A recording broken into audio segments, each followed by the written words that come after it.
दिल्ली पहुंचे मुख्यमंत्री योगी आदित्यनाथ। यूपी सदन में मुख्यमंत्री योगी आदित्यनाथ पहुंच गए हैं। दिल्ली में आज बीजेपी की बड़ी बैठक होने जा रही है और इसी बैठक में शामिल होंगे मुख्यमंत्री योगी आदित्यनाथ। दिल्ली पहुंच गए हैं। सदन में मुख्यमंत्री योगी आदित्यनाथ पहुंचे हैं। उपचुनाव को लेकर आज बीजेपी की बड़ी बैठक हो रही है। सीएम योगी भी इस बैठक में मौजूद रहेंगे। दोनों डिप्टी सीएम यूपी के इस बैठक का हिस्सा होंगे। प्रदेश अध्यक्ष बैठक में मौजूद रहेंगे। आपको बता दें, ये बैठक गृह मंत्री अमित शाह और बीजेपी अध्यक्ष जेपी नड्डा की अध्यक्षता में होगी। वो भी इस बैठक में मौजूद रहेंगे और उसी के साथ आने वाले उपचुनाव और हो चुके लोकसभा चुनाव को लेकर मंथन किया जाएगा। रणनीति आगे की चुनाव को लेकर बनाई जाएगी। प्रत्याशियों की लिस्ट जारी करने को लेकर भी हो सकती है चर्चा। प्रत्याशियों के नामों को लेकर हो सकती है चर्चा और सीटों के बंटवारों को लेकर भी इस बैठक में चर्चा संभव मानी जा रही है। और ये देखिए तस्वीरें आपको दिखा दी न्यूज़ 1 इंडिया पर एक्सक्लूसिव तस्वीरें। मुख्यमंत्री योगी आदित्यनाथ दिल्ली पहुंचे, आज बीजेपी की बैठक में होंगे शामिल। तो ये लगातार तस्वीरें भी आपको दिखा रहे हैं। मुख्यमंत्री योगी आदित्यनाथ के दिल्ली पहुंचने की एक्सक्लूसिव तस्वीर सिर्फ न्यूज़ 1 इंडिया पर लगातार।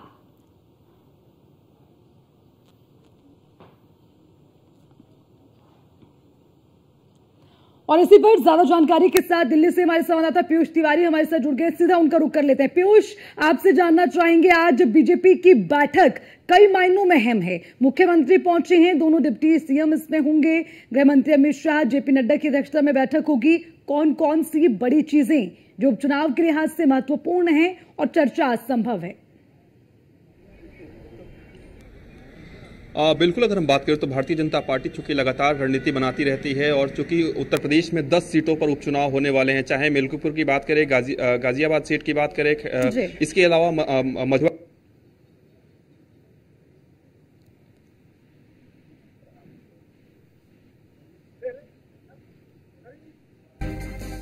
दोबारा संपर्क करेंगे पीयूष से, लेकिन लगातार इस बैठक से जुड़ी हुई तमाम जानकारी अपने दर्शकों को दे दें, क्योंकि बीजेपी की ये बड़ी बैठक कई मायनों में अहम है और इस बैठक से आज बड़ी चीजें निकलकर सामने आ सकती है, जिसमें सबसे बड़ी चीज ये कि क्या बीजेपी अपने सहयोगी दलों को कोई सीट दे सकती है और अगर सीटों को लेकर बंटवारा हो भी जाता है तो कौन कौन सी सीटें हैं, कौन कौन से सहयोगी दल को मिलने वाली, ये देखना बेहद दिलचस्प होगा। इसके अलावा और तमाम सीटों पर किन चेहरों को उतारती है बीजेपी यूपी के उपचुनाव में, ये महत्वपूर्ण हो जाएगा। और उसी के साथ इस बैठक में लोकसभा चुनाव के जो परिणाम रहे वो खासकर यूपी के लिए बहुत अच्छे नहीं थे, तो उस लिहाज से क्या रणनीति आगे बनाई जाएगी, ये भी देखना बेहद अहम होगा।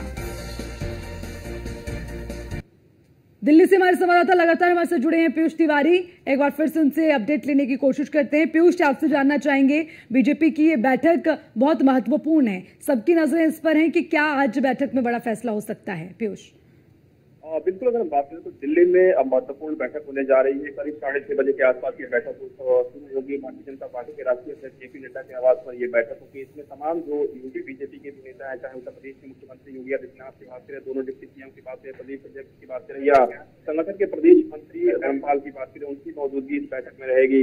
इसके अलावा संगठन के राष्ट्रीय महामंत्री बीएल संतोष, इसके साथ ही गृह मंत्री अमित शाह और क्योंकि भारतीय जनता पार्टी के राष्ट्रीय अध्यक्ष जेपी नड्डा की अध्यक्षता में ये बैठक होनी है तो उनकी भी मौजूदगी रहेगी। सबसे बड़ी बात है कि उत्तर प्रदेश में 10 सीटों पर उपचुनाव होने वाले हैं। तमाम राजनीतिक पार्टी जो है वो इस पर कहीं न कहीं रणनीति बना रही है और भारतीय जनता पार्टी भी इससे अछूती नहीं है, क्योंकि भारतीय जनता पार्टी को लोकसभा चुनाव में उत्तर प्रदेश में कुछ कम सीटें मिली थी और कहीं न कहीं भारतीय जनता पार्टी की इस बार की यही रणनीति है कि सिंगल सीट पर भी भारतीय जनता पार्टी को हार का सामना न करना पड़े इन चुनाव में। तो ऐसे में भारतीय जनता पार्टी लगातार मंथन कर रही है। उत्तर प्रदेश में भी एक हाल फिलहाल में एक महत्वपूर्ण बैठक हुई थी। सबसे बड़ी बात है कि जिन सीटों पर उपचुनाव होने वाले हैं, चाहे सीट की बात करें, मझुआ सीट की बात करें, इसके अलावा मिल्कीपुर सीट की बात करें, गाजियाबाद सीट की बात करें, ऐसी तमाम सीटें हैं जिन पर भारतीय जनता पार्टी जो है वो कई नामों पर मंथन कर चुकी है कि इनमें किसको उम्मीदवार जो है इन सीटों पर बनाना है। सबसे बड़ी बात है कि कुछ ऐसी सीटें हैं जिस पर 2 से 3 उम्मीदवारों के नाम का चयन किया गया है, यानी कि उनको शॉर्टलिस्ट करना है।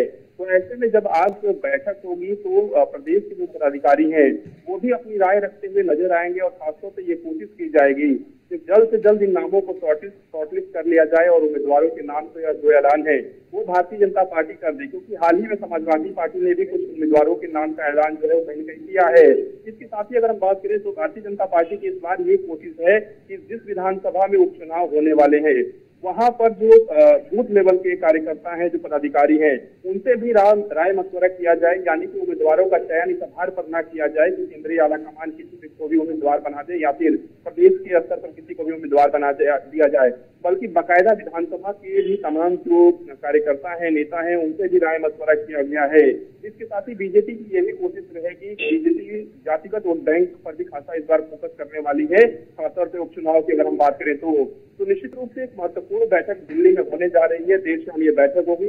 इसके साथ ही अगर हम बात करें तो ये भी तय किया जाएगा कि किन किन बड़े चेहरों को वहां पर, यानी कि चुनाव जब होने जा रहे हैं तो वहां पर चाहे स्टार प्रचारक के रूप में या फिर दिल्ली से कौन से नेता वहां पर जाएंगे प्रचार करने के लिए और प्रचार की रणनीति क्या रहेगी, इसको लेकर भी यहाँ पर मंथन किया जाएगा। क्योंकि न सिर्फ उत्तर प्रदेश बल्कि राजस्थान की भी महत्वपूर्ण बैठक है, यानी कि ये कह सकते हैं कि जहां जहां पर उपचुनाव होने वाले हैं जिन जिन विधानसभाओं में, उसको लेकर भारतीय जनता पार्टी का आला कमान पूरी तरीके से मंथन कर रहा है। क्योंकि हरियाणा में भारतीय जनता पार्टी को भारतीय जनता पार्टी ने प्रदर्शन किया है तो भारतीय जनता पार्टी उत्साहित है, लेकिन बीजेपी की यही खूबी और खासियत रही है कि भारतीय जनता पार्टी अति उत्साहित कभी नहीं होती है और यही कारण है। ठीक है पीयूष, आप नजर बनाए रखिएगा, मैं लगातार अपडेट आपसे लूंगी। शुक्रिया तमाम जानकारी के लिए।